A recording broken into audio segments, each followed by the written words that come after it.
Okay, so welcome to the deep dive. Today we're diving into how AI is changing the job market. Big topic. It is. A lot of people are talking about this. A lot of people are Yeah. concerned about this. Hmm. And we want to give you sort of the express route to understanding all the latest stuff that's going on. No need to wade through all those articles and all that. Exactly. So the mission today is to pinpoint 5 jobs where AI is having a more unexpected impact. And this is based on all the stuff that we've been reading and looking at. Right. And I think for a lot of people, when they think AI and jobs, they think automation. Yeah. And they think, Robots. taking jobs. Yeah, they're And thinking low-skill jobs. exactly like the lower skill jobs are the ones that are going to get, Yeah. taken over by robots. And that's definitely part of the story, but it's a lot. There's a lot more to it. More complex than that. Way more. Yeah. So let's just jump into those 5 jobs right away. And the first one is data analysts. Yeah, this is interesting because what we're seeing is that AI is just able to process information so much faster than a human can. Right. I mean, traditionally, a data analyst would be spending a lot of time just sorting through huge amounts of data, trying to, pull out the trends and figure out what's going on. Right. And now AI can just do that so fast. Yeah, and I mean, when you say AI, you're basically talking about Well, it's a sophisticated software, really, that can sort of learn from data to do all those analytical tasks. Yeah, it's like it can just gobble up all this data Yeah. and, spit out the results Yeah, much faster than a human team could ever do it. way faster. Yeah, and I think that's kind of the thing, is that it's not just that it can do it, it's the speed at which it can do it. Right. So you can imagine, a company's going to get these insights much more quickly, and so they can make decisions much more quickly as well. Like, imagine you have a marketing team, and they can analyze a campaign in real time almost and change what they're doing. Yeah. And that's huge. Yeah. All right, let's move on to our second job, which is customer service representatives. And this is one where, a lot of us have probably already interacted with AI Right. in this way. I mean, we see the chatbots popping up everywhere, virtual assistants. Yeah. And what they can do is provide customer support. Right. 24/7. So unlike a human, Right. who can only work so many hours, Right. the AI is always there, Always on. always on. Yeah, no matter what time of day you go to a website now, Right. There's going to be someone there to help you. Yeah. Or something there to help you. Yeah, exactly. I guess that's the question, is Yeah. what's going to happen to all the human customer service reps? Right. Obviously AI can handle a lot of those routine inquiries. Yeah. But what about when things get a bit more complicated? When you need a bit of empathy, or you need someone to really think outside the box? Right. I think that's where, The humans are still needed. the humans might still be Right. needed for a while at least. Right. So maybe customer service reps are going to end up just specializing Yeah. in those more Yeah, Next. the really tricky ones. the edge cases. Yeah. Yeah. Okay, so our third job is marketing professionals. Yeah. And this is one that maybe people don't immediately think of You're not necessarily. when it comes to AI. Yeah. But AI is starting to play a big role in a lot of the tasks that marketers do.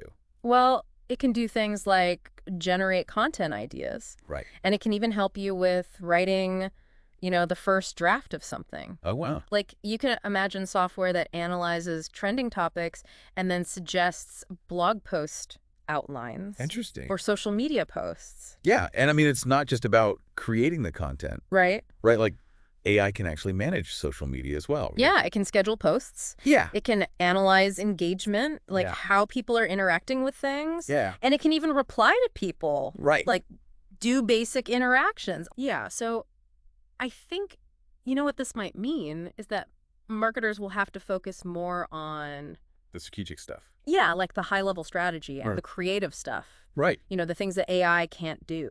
Right. Like really understanding what makes people tick. Yeah, like how do you connect with an audience on an emotional level? Right. That's the sort of thing that I think marketers will have to focus more on. Yeah, they'll have time for that because Yeah. the AI is handling all the other stuff. Exactly. Yeah. Okay, so this next one is really interesting. This one kind of blew my mind. Translators. Yeah, this one's interesting because for a long time people thought that, That AI could never... translation is such a human thing. Right, because you got to understand the nuance. A nuance, the culture, Yeah. the idiom, Yeah. all that stuff. You'd think that AI could never handle that, Yeah. but But it's getting pretty good. it's getting really good. Yeah, AI translation tools are getting really accurate. and efficient. And so, I think this raises a lot of interesting questions, like what's going to happen to human translators? Yeah. Is there still going to be a need for them? Yeah. And I think also it's not just about jobs being lost. Yeah. It's about what new opportunities might open up. Right. If language barriers start to come down, Yeah. what could happen? Businesses could reach new markets Exactly. much more easily. Imagine like a small business being able to suddenly Yeah. translate all their materials. Yeah. Sell their products in other countries. Yeah, exactly. Yeah. And it's not just about selling products either. No. It's about like communication and collaboration. Yeah. Like all sorts of stuff could happen. Yeah, so who knows what kind of innovations could come out of that. Right. And I think maybe human translators might end up specializing as well. Yeah. And even more. Yeah, like literary translation. Right. Maybe that's something that AI will never be able to do. Right. Or, diplomatic translation. Right. Where you really need to understand those. Yeah, that cultural sensitivity. Yeah, exactly. Yeah. Okay, in our final job, this one also kind of surprised me. Bookkeepers. Yeah, bookkeeping, you wouldn't think of it as a job that's going to be... It's going to be threatened by AI. Yeah, you think it's sort of safe and stable and... Yeah. But actually, with all the new accounting software, Right. AI is starting to automate a lot of the tasks that bookkeepers do. Yeah. Like invoicing, reconciling records, data entry, all that stuff. It makes you wonder if bookkeepers are going to become like the financial analysts of the future. Yeah, maybe. Like they're going to have to really up their game. Yeah, because those basic tasks are being automated. Ugh. They're going to have to focus on the bigger picture. Right. Understanding the overall financial health of the company. Exactly. Yeah. And I guess this is a reminder that AI is not just affecting those, Yeah. jobs that we think of as, Low skill. yeah. Like even jobs that require a lot of attention to detail Right. and accuracy, Yeah. they're not immune to AI. And it makes you think, like, what does this mean for businesses? Mm-hmm. If they lose that human oversight Yeah. over their finances. Yeah. That's a good question. So I guess the takeaway here is that, it's really important for everyone to be adaptable. be adaptable. Yeah. To be learning all the time. Yeah. Because who knows what skills are going to be valuable in the future. Right. And to really, cultivate those skills that AI can't replicate. Yeah. The human skills. Yeah. Like creative problem solving. Yeah. Critical thinking. Yeah. Empathy. Communication. Yeah. All that stuff. All those soft skills, I guess some people call Yeah. them. So I guess my final question to you is, as AI gets more and more sophisticated, Yeah. what does this mean for the nature of work itself? It's a good question. Like what are those core skills that we're all going to need Yeah. in the future? Yeah. I think that's something we should all be thinking about. It's a big one. Yeah. Okay, so if you want to keep exploring this topic, Yeah. we're going to have some more resources available. We're actually going to be talking about those key skills of the future in our next In our next dive. deep dive. Yeah. Yeah. So stay tuned for that. Okay, thanks for listening. Thanks. We'll see you next time. See you. Bye.